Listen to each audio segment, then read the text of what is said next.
Welcome to Technado with Don Pizzette, featuring sysadmin expert Don Pizzette, security specialist Daniel Lowry, and Peter.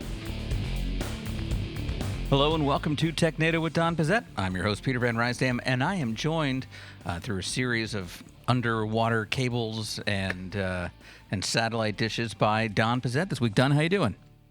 I am doing great. You know, it's odd. I look back at my life, you know, when I was a kid back in the 1980s, watching Max Headroom on TV and not realizing one day that would be me. I would be the head in the box. Yeah, Don. I've achieved my dreams. Don has passed away, and we have downloaded his consciousness into really just this LG TV, and it seems to work pretty good. Or a download, do you think? That's a great question. Yeah. Maybe both. The show is called Upload on Amazon, where it's it's that exact process where they upload you into the afterlife, and then they can download you back into a cloned body. So we'll assume that they thought it out, and I like how you go with that. On this, yeah. And we've got Daniel Lowry here with us today. Daniel, how's it going? Hey everybody, how you doing? I'm doing well. We were just talking. I watched Deja Vu this weekend. So caught up on that. Now that reference makes more sense to me. Yeah, because Deja Vu is one of the segments here that we do, and we play the intro where we have Denzel back there. It was a Tony Scott film, which I did not know. I really enjoy both the Scotts. Yeah, it didn't make a big splash in theaters. I could see that, but like it was still a pretty good film. I really liked the way it was shot. It was an interesting concept. Definitely an interesting take on time travel and the capabilities of the U.S. government hiding these things, and always fun to pretend. Yeah, I was gonna watch it, but I saw the trailer and I was like, that movie's been done before.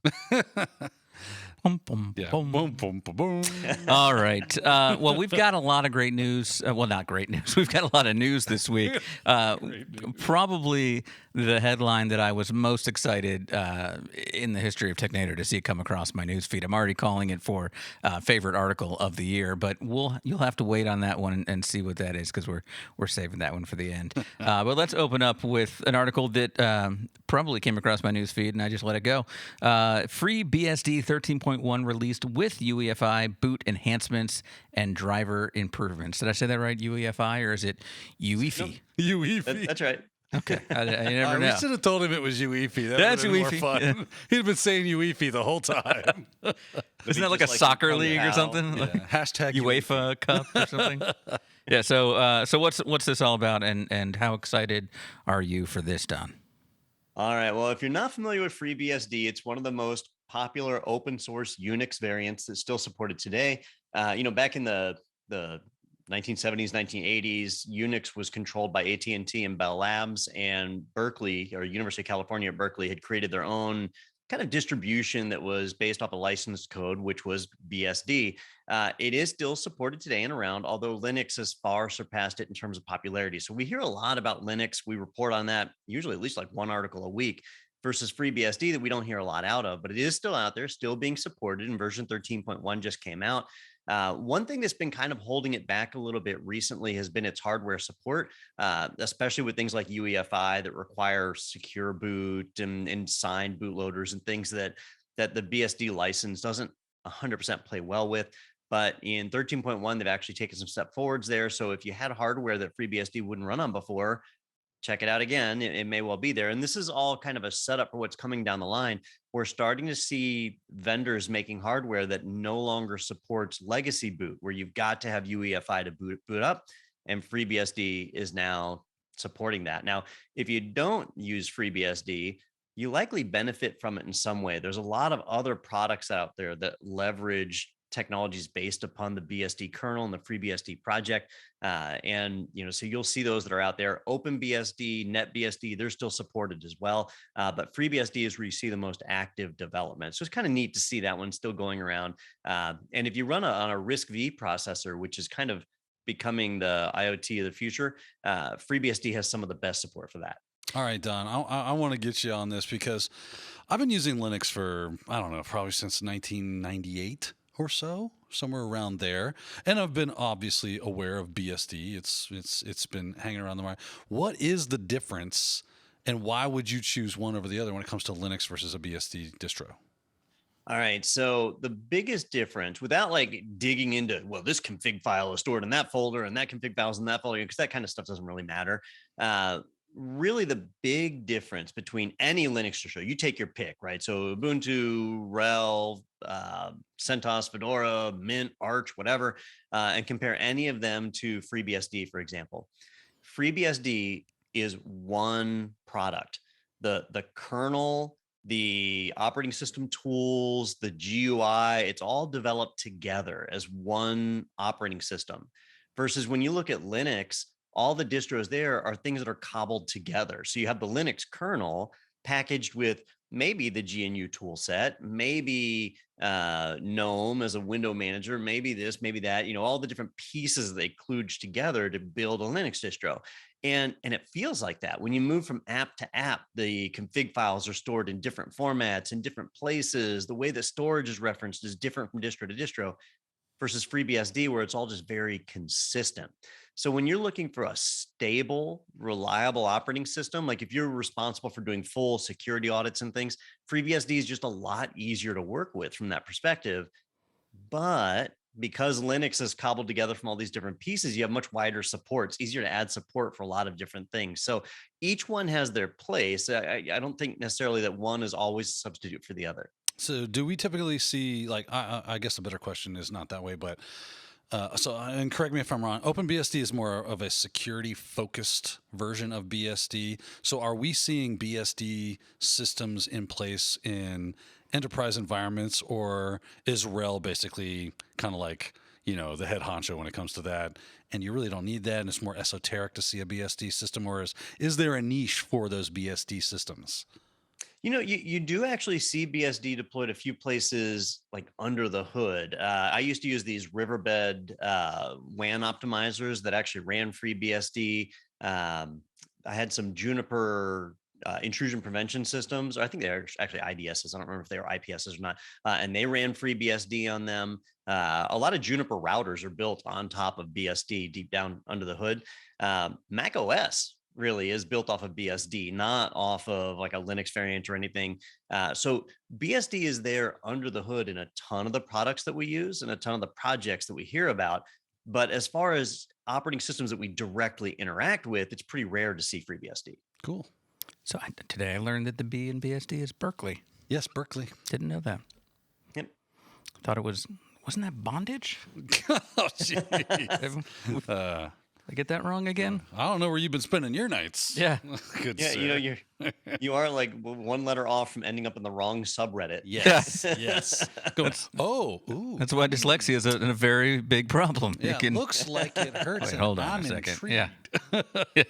Well, this operating system hurts so good. All right. Yeah, it gives a whole different definition to bootstrapping an operating Yeah, it system. does. Yes, it does. Boot up. All right, here we go. All right. This has gone really bad. There's a ton of like terms coming into my head. I'm like, no, I don't want it. No, that one's probably too Nope, far. nope. Yeah, I'll stop there. Anyway, Get the next button article. ready. Get the button ready. All right. Now, I do like this article. This one comes to us from Bloomberg.com. Hacker finds way to unlock Tesla models and start cars. And when I first saw this, I said, oh, there's some very elaborate hacking scheme. And then I watched a video where a guy did it in about 3 minutes.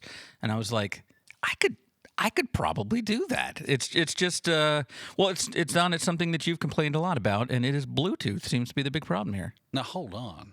Yeah. You said Bluetooth? Yeah. I don't believe it. No, it's super secure normally. I was surprised at the simplicity of this attack. Yeah. The way it's pulled off is really simple, and I believe that really Tesla and Bluetooth are being thrown out here just to get clicks. Because I think this would actually work with just about. It did say the proof of concept was on a Tesla, but they said any of the vehicles that use the low energy Bluetooth in this case for like detecting the key fob. Well, and even the Bluetooth side, like technically this could work with other wireless technologies too, because all he did was build a relay. So he built a little IoT solution that would listen for in this case, Bluetooth signals, right? And somebody's Bluetooth signal, like on their car keys, it could extend out to like about 30 feet in some cases. Or it was the cell phone they were using, right? So your cell phone Bluetooth definitely get about 30 feet. So what he found was he could take this relay, this little IoT device, and get it within 30 feet of somebody's keys. Which would be It could pretty then easy to do. You know, you could be in someone's driveway potentially Yeah. and do that. Yeah. Yep. And I keep saying keys. I have to back up because it was the cell was the phone that was phone, emitting the Bluetooth signal, because he showed using the cell phone to unlock the Tesla and start the engine. So you get this IoT device within 30 feet of this person's phone. And then it is capturing the Bluetooth signal. It's not decrypting it. It's not modifying it. It's just capturing it and then relaying it. And then on his laptop, he had a receiver set up. And then, it could relay it over TCP/IP. That was my question. Does it need to be over another series of Bluetooth devices, or you could send that over the web a far distance? Send it over whatever he wanted. Okay. And latency becomes an issue. Like Bluetooth does have a timeout, but it's several seconds, more than enough for you to be able to relay it all the way over to wherever he is out in a parking lot somewhere.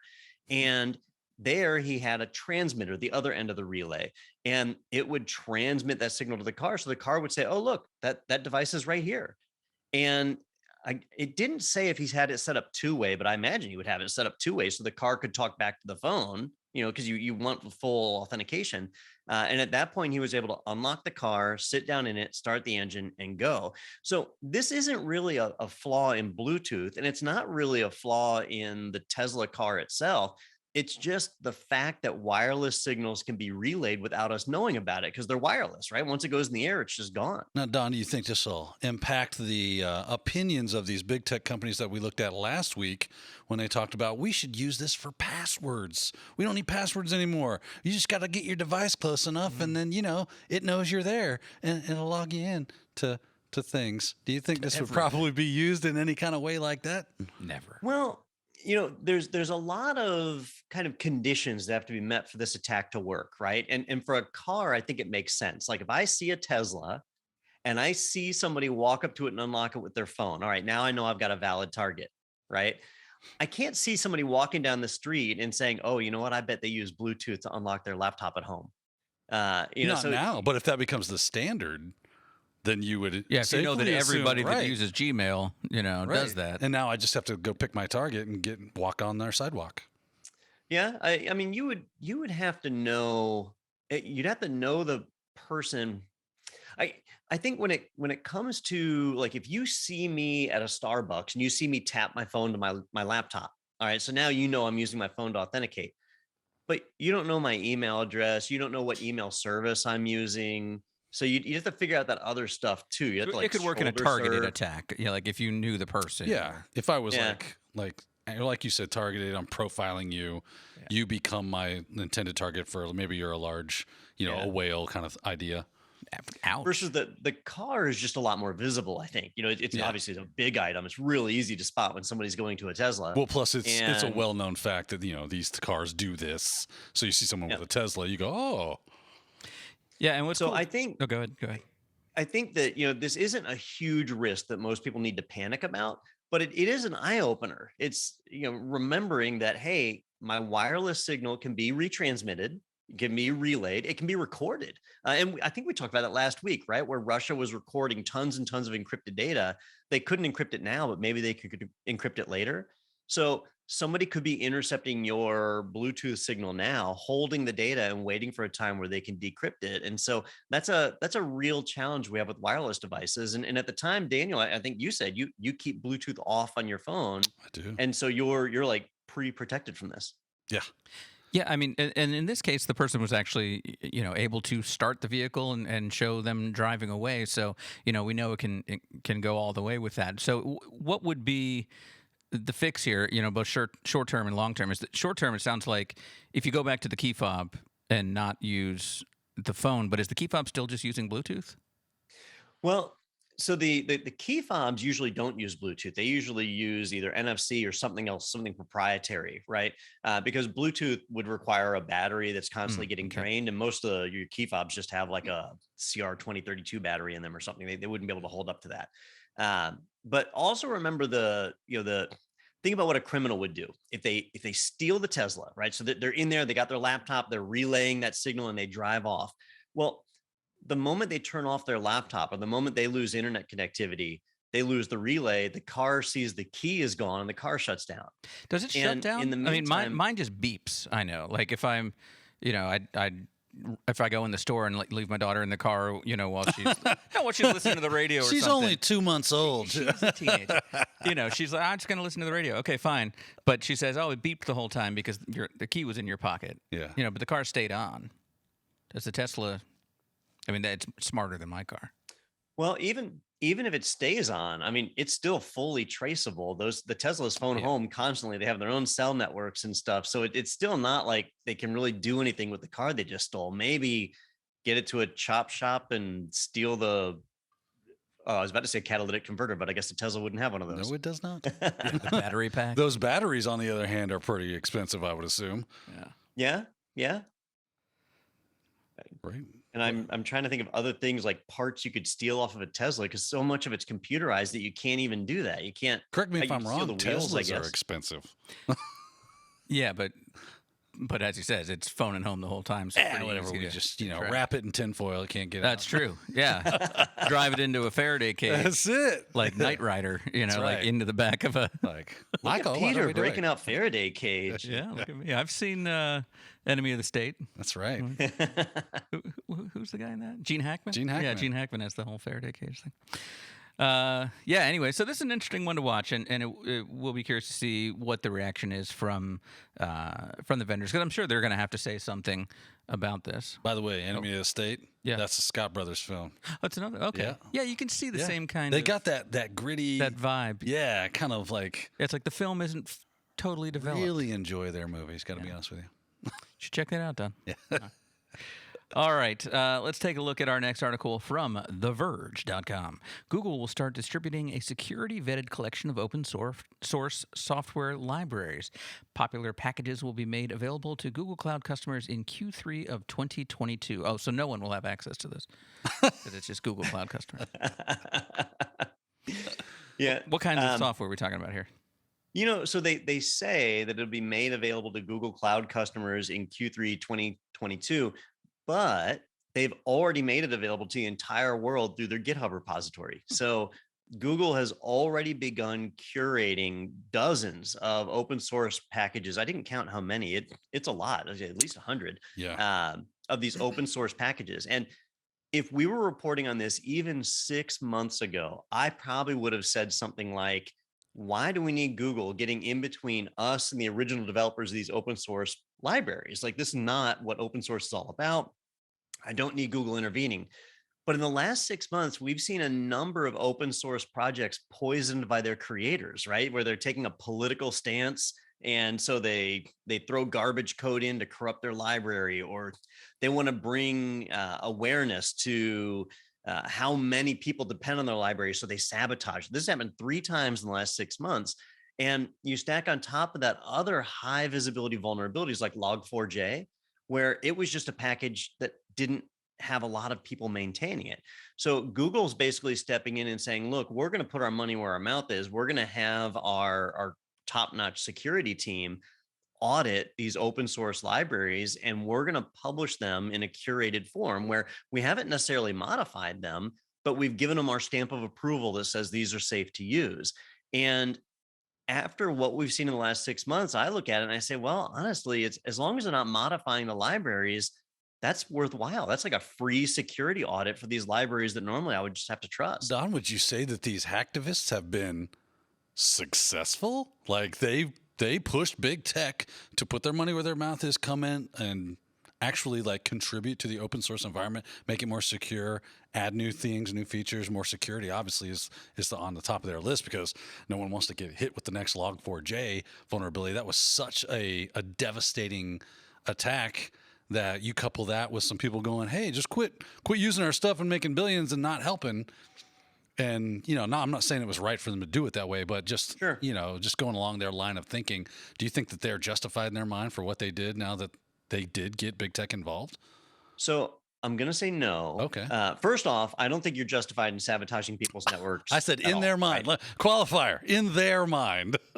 But second, they didn't get what they wanted, okay, right? Because look at what Google did. Google didn't say, all right, we're going to have our security researchers start auditing your software and submitting pull requests so that you're aware of vulnerabilities and things like that. Instead, they just said, no, we're going to vet your software and we'll decide whether it's safe or not. And then we'll make it available in our repository, in Google's repository. Well, if I, Don, as an external person, if I start using Google's repository, guess what Google's going to do? They're going to track all of my demographic data about who's accessing this repo, where's this being used. If nothing else, Google's now getting more data than they were before, and they're now taking more credit for that software that they didn't even write. Like, in my opinion, it kind of backfired on those devs. So remind me, a couple of weeks ago, we discussed a situation where hackers had kind of taken control at a company that were signing certificates and was like, rubber stamping things, says, yep, this one's good, this one's good, even though that had malicious code in it. I mean, that's something that could happen in a case like this, too. Sure. Do you remember who that was? I don't. Was it, I want to say NVIDIA again, but it was someone that was... Well, there was an NVIDIA key that got out, when they got hit by the ransomware. Yeah. And so there were false drivers being pushed out that were stamped or digitally signed with NVIDIA's code. I don't know that was really widespread, though. I think it was just like 2 malware drivers that were pushed out. Yeah. But so, I mean, technically that could happen in this case as well, where you maybe don't check yourself because you say, well, Google checked it, and I'm not going to find something Google didn't. Well, yeah, you will, because Google has open, responsible disclosure programs, so they absolutely miss things all the time, and that's the great part about it continuing to be. Well, it's maintained by people that are obviously at a high level of skill, because Google hires high level of skill and they pay them well. That's how they entice people with that skill level to come work for them. So you are getting some really smart people looking at your code, and it's staying open source. So if you want to go right back behind them and say, let's make sure they did a good job, or that they didn't put something in there that I don't agree with, and you can change those things. So to me, I thought this was like a big win, because big tech getting involved with open source, contributing to open source, trying to make it more secure. This is what I liked about it, was that was what was happening, and it's being continually still open source. They're not closing it down and go, now that we've modified it, made it better, it's ours, you can't have it. Obviously, they still have their little, ways of monetizing that by looking at data. But I agree with that, but I want to put this one in the wait and see column. Is, if Google is pushing any of their findings, if they're sending that back as pull request into the original author's software repositories, then this is a big win for the original devs.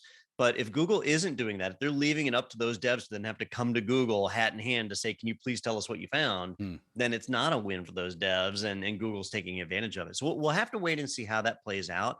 But if you have a chance and look at their GitHub repo, I mean, every major open source package is in there. Log4j is in there, Node.js, OpenSSH, OpenSSL, all the big open source software suites that we depend on for security and communications, they're all in there. Google's really investing in it. Yeah, sounds like a future Deja News article that we will maybe look at down the road and see if Don is happy or if Daniel's happy. I'm still pretty. I mean, I think that even by the fact that they're publishing their open source version of it that has security fixes in it, they might not overtly be telling the dev, hey, we found some problems, and it is there. They could go look and try to see the the difference between the two and figure out, oh, here's what they did. But the onus would be on them. It's not, so it could be done. It's just not being done overtly. Makes sense. And I just checked, there's 550, over 550 packages in there right now. Wow. Oh man, I had a joke. I had to stop myself. Oh, go ahead, continue. Well, I'll tell you what. Let's take a break. We'll take a quick break. We're going to come back. We're going to find out who got pwned, and Daniel can tell us. No, I can't. The joke. No, privately. Oh yeah. And then we won't tell you.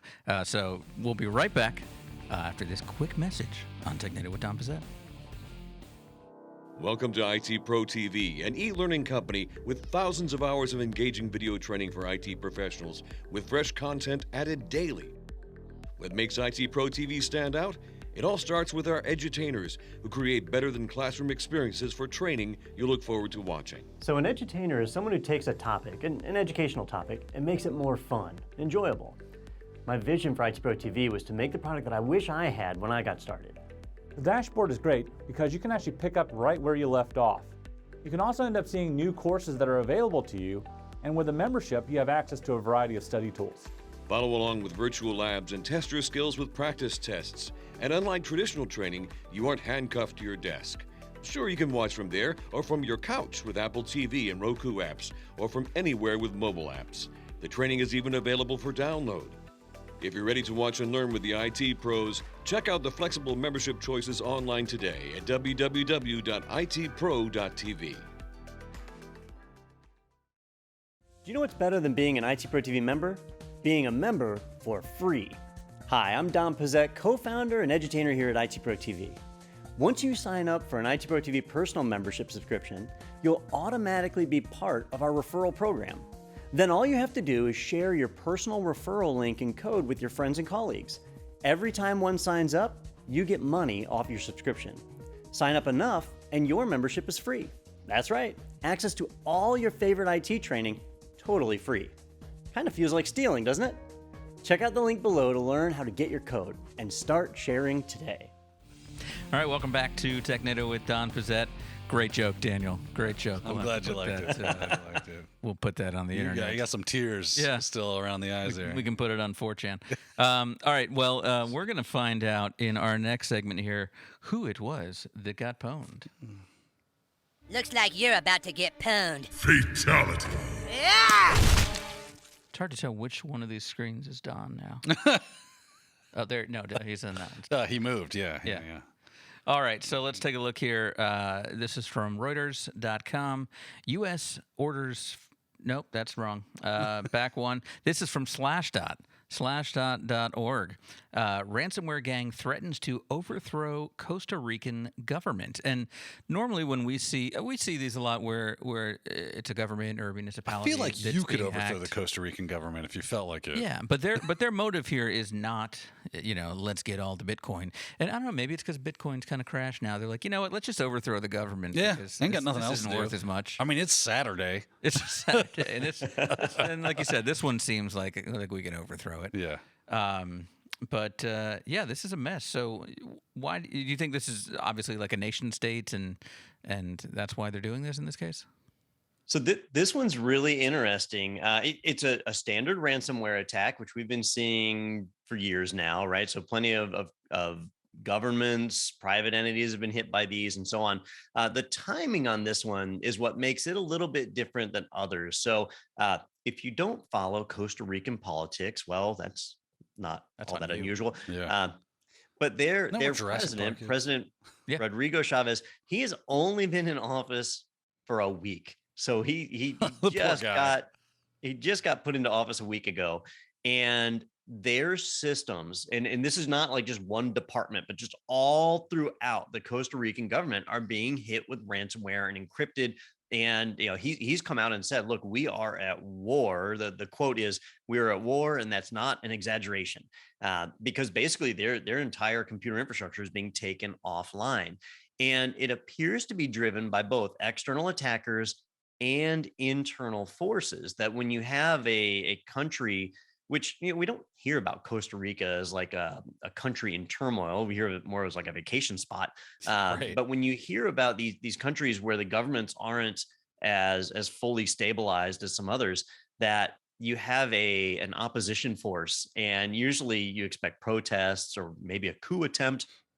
In this case, this could be a predecessor to a coup attempt. We have to wait and see. But it's the first time that we've seen a ransomware gang demand something or make claims even beyond just give me a ransom. This time it was, Give us the government. Yeah. yeah, we're going to help overthrow the current regime. And that shows the power that some of these attackers have gained, and how by letting them run basically unchecked for the last 15 years, they're really stepping up and becoming more aggressive. Well, any country that allows John Hammond, and I'm talking about the original John Hammond. Oh yeah. To just build operate, a dinosaur park. Yeah, operate without any oversight. Oh no. Out there on Isla Nublar or whatever it is. There's a deep state. Did they say which country is attacking them, by the way? Well, they're Russian speaking. It's the Conti gang. Oh, and so they're like, let me search they're in the countries middle that speak of a war Russian with Ukraine right now. And then they're like, So what is happening with the Costa Rica thing? Yeah, looks like just one country speaks Russian. We still beating them at least. So could be anybody, but yeah, I mean, well, what's funny to me is Don not knowing the thing about the guy just being in power for a week. I saw that it said, oh, and he blamed the previous administration for not doing enough to secure the networks, and I'm like, man, just the same as we do here in America. Everything's the fault. Yeah, of course. Oh, it actually is the fault in this case. Well, the guy was partying hard the whole time. Yeah, what were you doing the first week? Not securing the networks. I see that. So Yeah, and honestly, even if they had top-notch security, if the previous regime wasn't happy about regime change, then they could have sabotaged it. They could have insiders that are still loyal to the previous presidency or whatever. We see that on a lesser degree here in the United States, right? Where if a Democrat gets elected, there's still plenty of Republicans that are in government positions. And then vice versa. When a Republican gets elected, there's plenty of Democrats still in position. Or people that were appointed by that, by that previous administration. Yeah. You got to love and that's the where fact a lot of the leaks and things come from that we see on the news. It's not as drastic as this, but it could get that way. Well, I'm just thinking, like, if the previous administration is so, like, got his knickers in a twist, as they say, over this, that he would rather see their country fall to a foreign power than be run out of office. Well, it seems like Costa Ricans made the right choice. Hey, once you get a little bit of power, replacing it. Once you get a little bit of power, and then it's taken from you. Oh, yeah, you don't like that. You will do You ever see a anything. 2-year-old try to take something from him? That's about what we're working with, it sounds like. And, Peter, you brought up an interesting point about like a multi-front war. When you look at history, they say if you don't learn history, you're destined to repeat it, right? So you look at like Germany in World War II, we're doing a multi-front war. Oh, no, wait. Yeah. is what, what kind of caused the downturn for them, caused them to ultimately lose. But when you're talking about cyber warfare, going from one front to a multi-front is just like changing your subnet notation. Yeah. Yeah, I've got this other window open here. I should guess I'll go after them too. It's my Costa Rica window. My Costa. It's probably harder to limit your attack than it is to just broaden it out. Yeah, Coon has something of everything over here. You're like, well, I'm just waiting for this to load. Why don't I just see if I can attack Costa Rica quick over here? Yeah. I mean, they're busy like having a party, right? That's right. Well, we'll keep an eye on that one and see if Costa Rica is speaking Russian soon or what goes on there. But maybe pause on that vacation to the beautiful black sand beaches until we're sure. All right. Well, I tried to say this article a minute ago, so let's go ahead and look at our next segment, which is dough. Do, re, mi, fa, sol, la, ti, do, so dough. It's so fitting that I say dough and then mishit the key. Yeah, dough. So take a second there. All right, this one is from Reuters. U.S. orders federal agencies to update or remove certain VMware products from networks. And so after reading this, it seems to me, I mean, we've seen issues with like companies like Huawei and stuff where we're saying, hey, don't use those anymore in any applications for government or defense or anything like that. This doesn't seem to be that severe. It seems to be saying specific products within VMware have some problems. Is that right, Don? Yeah, and this is actually not VMware's fault. I know it kind of sounds like it, but this is a little bit more damning of, well, the U.S. government. What's going on is there's a couple of VMware products, specifically VMware Workspace ONE Access and VMware vRealize Automation, those two. If you're not familiar with them, one is designed to do like a remote application, remote desktop type environment for virtual desktop. The other one is designed to manage virtual deployments. Either one can be used by an attacker as a foothold to then spin up all sorts of additional services and compromise the whole network. That would be bad. Well, some updates were released for both of these products, and the updates included fixes for certain vulnerabilities. Well, attackers have taken those updates and reverse engineered them to figure out what they fixed. And so there were vulnerabilities that were not openly disclosed to the community yet, but the attackers are able to figure out what those vulnerabilities were, and now they're taking advantage of it. And so basically, in the US government, there's a number of organizations that are using these products, and they haven't done the updates. So if you haven't applied the update, whatever the update fixes is still vulnerable, and that's what the attackers are taking advantage of. And it's gotten to be such a problem that the the U.S. government has basically had to come out, the CISA in this case, the Cybersecurity and Infrastructure Security Agency, had to come out and say, look, you either need to patch these or remove them right now. If you haven't already patched it, the vulnerability is so bad, you have to assume that you're already compromised. So if you haven't patched, you are compromised. Like that's what they're saying. That's how effective this vulnerability is. And so it's really, again, not VMware is not at fault. It's these government agencies have not applied updates. It's so super important to do that. This is a real eye opener for this one's so bad that they have to shut these machines down if they haven't patched already. It's a real barn burner there, Peter. Yeah, well, this sounds like something that could be a strategy used, not just for VMware, but anywhere. You see, we can look at the difference between the patched version and the old version and say, okay, here's what changed. So this is where there's a hole in the old version. And, VMware is probably a bigger thing where people, might upgrade more quickly. Where you could find lots of products, I would think, where people don't upgrade that quickly and you'd be able to get in there. You'd be surprised at how often that is the case. Yeah. Interesting. I used to do it with Cisco iOS releases because Cisco would do really good change logs. And so you could look at when a new iOS version would drop, and I mean the Internetwork operating system, not the iPhone operating system. So when a new Cisco iOS would drop, you could just pull the change logs and see what was fixed. And then you could go and test your old machines or scan the internet and look for a machine, use a Shodan search or whatever, and find devices that were out there running the previous versions. You knew exactly what would affect them. I mean, they'll physically tell you, hey, here's what was broken in the old thing. Man, people could was get in busted. to do this and this and this. And like, you're just giving me the formula here. Well, So you're saying there's a problem here?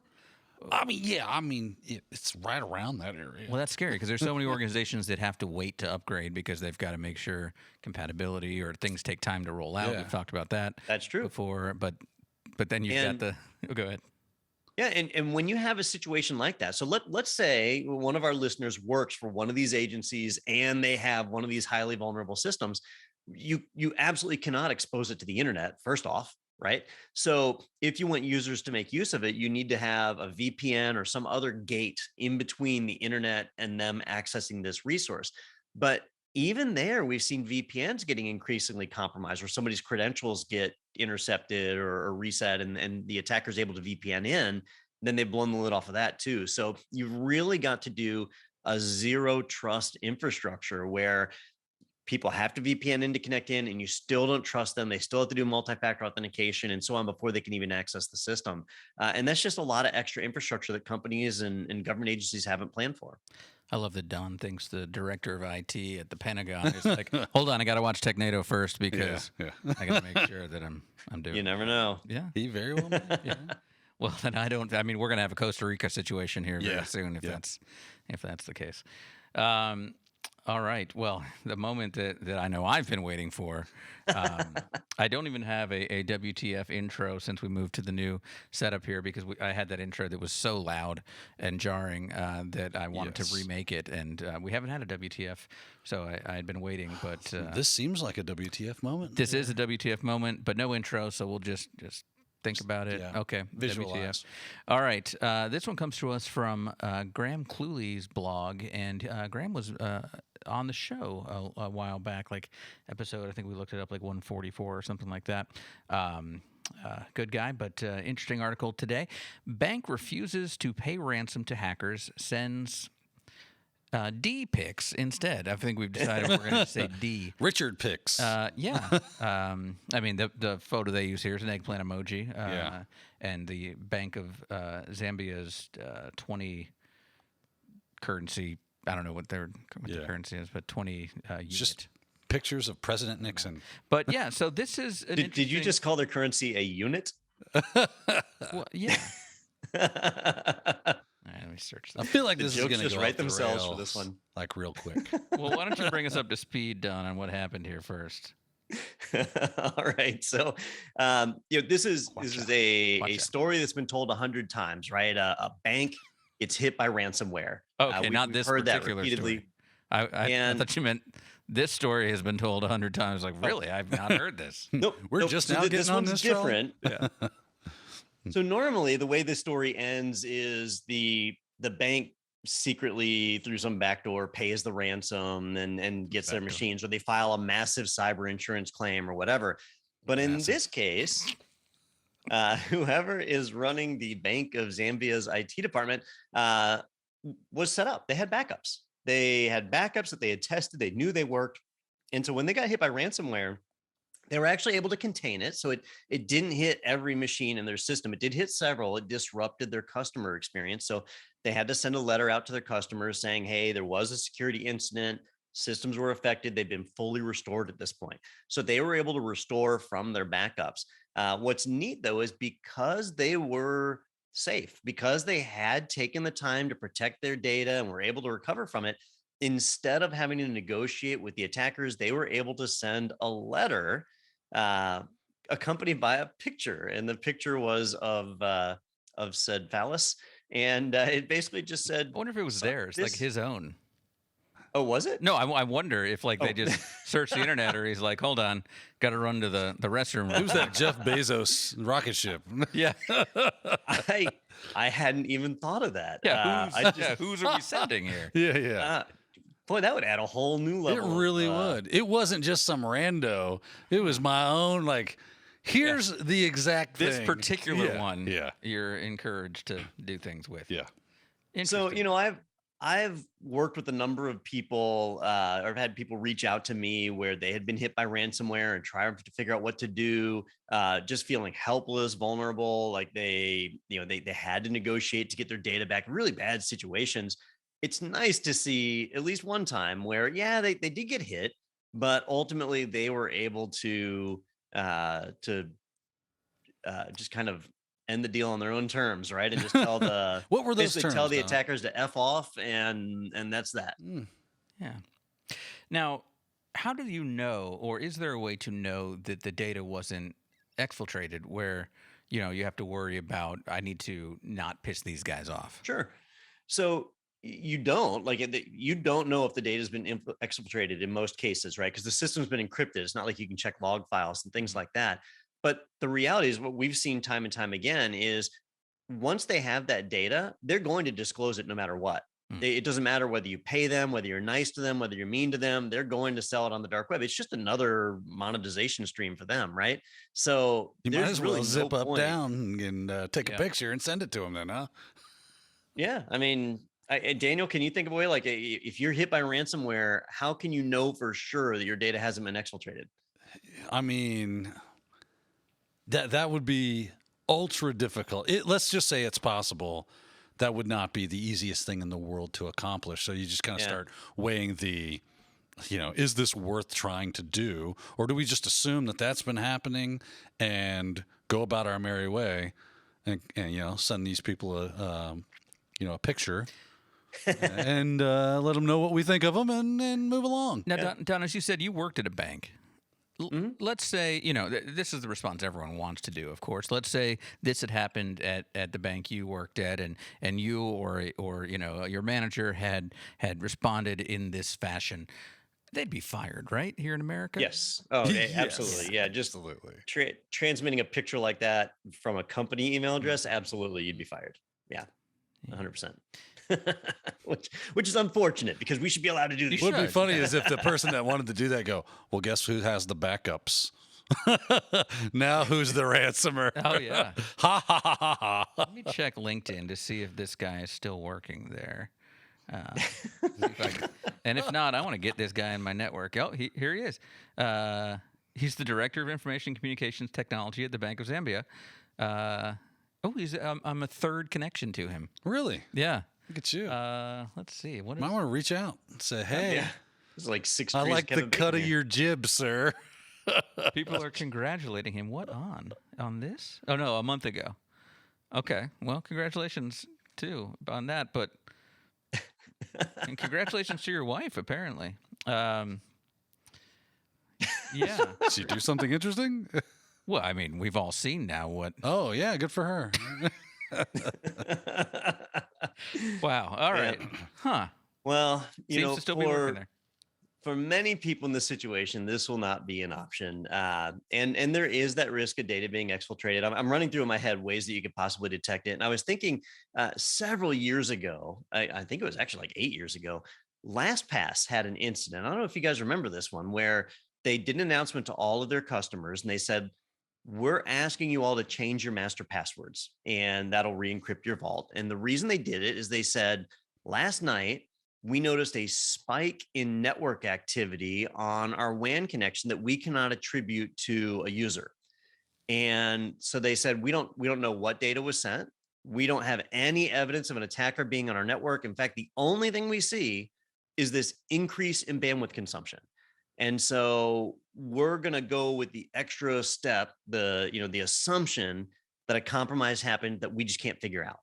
And to this day, they never attributed that to an attack, but that was one of the things they watched. And that's a really tough thing to watch. Like, it could have just been somebody firing up a Netflix video on their phone and, they weren't able to attribute that. So I don't think there is a good way that you could prove the data wasn't exfiltrated. Well, he exfiltrated something. Yeah. Well, I mean, because they used like covert channels and things of that nature. There's a lot of things that hackers will employ to make sure that is not an easy thing, because they want to go undetected. If you detect them, you'll stop the attack, and then they got nothing. So they come up with some really ingenious mechanisms for getting data out of your system. And a lot of times it involves throttling mechanisms for, making sure it doesn't get detected. I mean, the fact that they even detected there was a large spike in network activity and they just couldn't attribute it to where it was coming from. It's like, maybe it was data we don't know. And it would be really difficult for us to try to find that out, if maybe even not possible. So let's just be better safe than sorry kind of thing. Well, in this case, good for the bank for being so secure in their systems that they were able to say, screw you guys. It does seem like, like Don says, if you did this here, you'd be fired. Yeah, but sadly, every now and then, someone's at the right place. You might not be the hero we need or the hero we want, but you're the hero we need at this point in time to give a big, salute to way to stand up to yes, thank you. And we all get to cheer and feel like a little better about ourselves that somebody got to stick it to them on. Yeah. Okay. Well, I've got nothing else I'm allowed to say. Yes. So I will move on and let you know about a couple of webinars coming up. First, let's see. We've got we did that cybersecurity webinar with Daniel and John Hammond recently, where we just froze on screen. No one talked. It was horrible. we had tons and tons of questions coming in. So it was fantastic, and we said, "Yep, let's do it again." So we're going to do that with Zach Hill and talk about hacking your way into the field. So kind of getting into cybersecurity. Zach's a great guy to talk about changing careers and moving into IT or moving from general IT specifically into security. So we're going to do that on June 16th at 2 p.m. Eastern time. So head over to itpro.tv/webinars where you can register for that one. Also, the next webinar after that is going to be the future of project management, what's to come for PMP and CAPM exams. Chris Ward will be doing that one for us as well. So, head over to itpro.tv/webinars and you can register for all of those. And then while you're on that internet there, head over to technado.com and you can see all of our latest episodes there, and you can see some of the swag we have available, and you can also learn more about the team, and you can click the big orange button in the corner that says sponsored by IT Pro TV and get a 30% off coupon code for the lifetime of your personal membership. You can also request a team trial if you're part of a team of 2 or more and find out the great features available to help you guys collaborate with IT Pro TV. So that was a fun one, and I'm just thinking how like just done with attacks was that director of the Bank of Zambia. Yeah, you feel like where he's been attacked before. He was finally like threw his hands up in the air. I don't care. I'm so mad. Yeah, you know what? Well, he didn't throw his hands up in the air. He threw. Yeah. He threw him down. He waved it like he just don't care. I do have to find out now. I have to find out if it was his own. Yeah. Or like a drawing. Yeah. Or, like or just pictures. The first thing that comes up on Google image search. Which maybe he has like an Outlook email template. Yeah, that's true. Contains it. This ain't the first time He's like, done oh, it. this was actually just my signature. This is my email it's just signature. This was blown out of proportion. Yeah. But well, good for him. Congratulations to them and to the hackers who received that gift. Indeed. And live to hack another day. Yeah. All right. Well, thank you so much. And Don, I think this was fun. Let's do this again next week. Where you're not here. Put you there. And actually, is it the week after that you're at RSA? Yeah, I'll be out in California for that one. Maybe so we'll see if we can find a time, because I know you're busy that day with sessions and all that good stuff. But maybe we'll find a time and we can still get you on. That'd be good too. Maybe get a live report on what's going down from the Full House. I'm looking forward to it because it'll be the first in-person conference I've been to in no, actually, I'm going to take that back because I spoke at a conference not too long ago. All right, well, you spoke remotely, right? No, I actually went out to the Bank Trainers conference. Oh, the Bank Trainer. I was thinking of the NICE conference. So I was there, but the RSA will certainly be the biggest conference that I've been to since the pandemic started. That little show, they don't do much. Yeah, only a couple of people there. We'll see. I remember our Uber driver said when we went out there that there are people that just make their entire living doing these, few days for RSA. Oh, the hookers. I bet the Uber driver. Oh, the Uber. Okay, yeah. Yeah, I don't know. What were you doing? I wondered why the door of the Airbnb was opening up, and that's when we stopped sharing rooms. I remember. Yeah. We did Technado from outside of the Full House. We did. No, that wasn't the Full House. That was the park at the end of the opening sequence in the intro. They did not live in that house. No. They were just picnicking. I agree to disagree. In that area. Pretty sure they lived in the house. We'll look this up. I'm going to the internet. There is a different house that they use for the outside of. It's not one of the painted ladies. It's not one of the painted ladies, I'm pretty sure. All right. Today I learned. I'm Googling. And didn't care. Didn't change anything. Don had real trouble caring about that. All right, thanks all you guys, and thanks for remoting in, and thank you all for watching, and we'll see you next week right here on Technado with Don Pizzette.